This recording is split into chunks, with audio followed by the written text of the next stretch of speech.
walaupun memang perubahan itu belum sangat signifikan, ya, belum sangat besar maksud saya, belum sampai mengubah urutan nomor satunya, kita masih melihat PDIP, tapi perubahan di tingkat lokal itu cukup punya dampak lah kepada perolehan total. Itu sesuai dengan keinginan pemilih, partai itu tidak punya dampak negatif, tidaknya tetap gitu ya, elektabilitasnya. Tetapi kalau dia memilih yang tidak sesuai itu akan turun, maka perlu dipertimbangkan lah kira-kira capres yang akan diusung itu siapa. Survei terbaru PAN dan PSI mengejutkan Gerindra dan Golkar. Narasi politik memberitakan untuk Anda. Audio Jungle.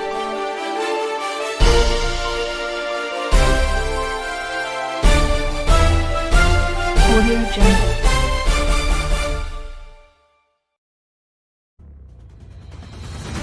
Survei terbaru, PDIP masih nomor 1, PAN mengagetkan, PSI lebih mengejutkan Golkar.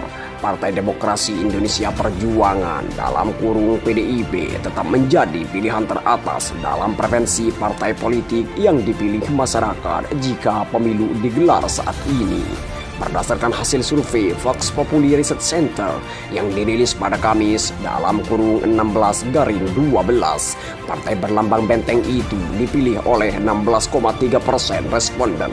Survei dilakukan pada 1-10 Desember 2021 melibatkan 1.200 responden yang dipilih secara acak bertingkat dalam kurung multi-stage random sampling mewakili seluruh provinsi di Indonesia. Margin of error survei plus minus 2,9% pada tingkat kepercayaan 95%.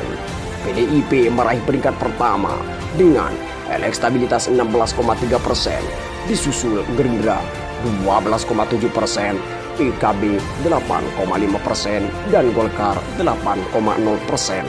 Kata Direktur Komunikasi Vox Populi Research Center Ahmad Subaja. Ia mengatakan papan atas partai politik tanah air dikuasai partai-partai pendukung Jokowi. Sementara partai oposisi juga tetap berada di papan tengah.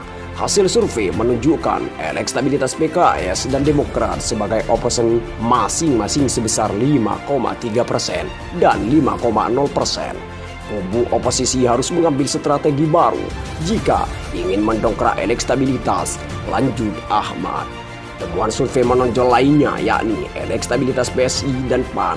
Elektabilitas PSI naik dukungan 5,1% responden, sementara PAN melorot ke papan bawah dengan 1,1%.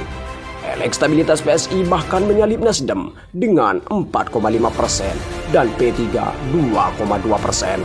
Adapun PAN kalah dari partai politik baru Gelora dengan 1,4% dan Partai Umat 1,2%. Selain PAN, Gelora dan Partai Umat papan bawah diisi Perindo dengan 0,6%, Hanura 0,5%, Berkarya 0,3%, PBB 0,2% dan PKPI 0,1%. Garuda dan Masyumi reborn nihil sisanya. Partai-partai lainnya 0,9% dan tidak tahu. Garing tidak jawab 26,1%. Demikian kata Ahmad. Terima kasih Anda telah mengunjungi channel kami. Kami hanya memberitakan, Andalah yang memutuskan. Narasi politik.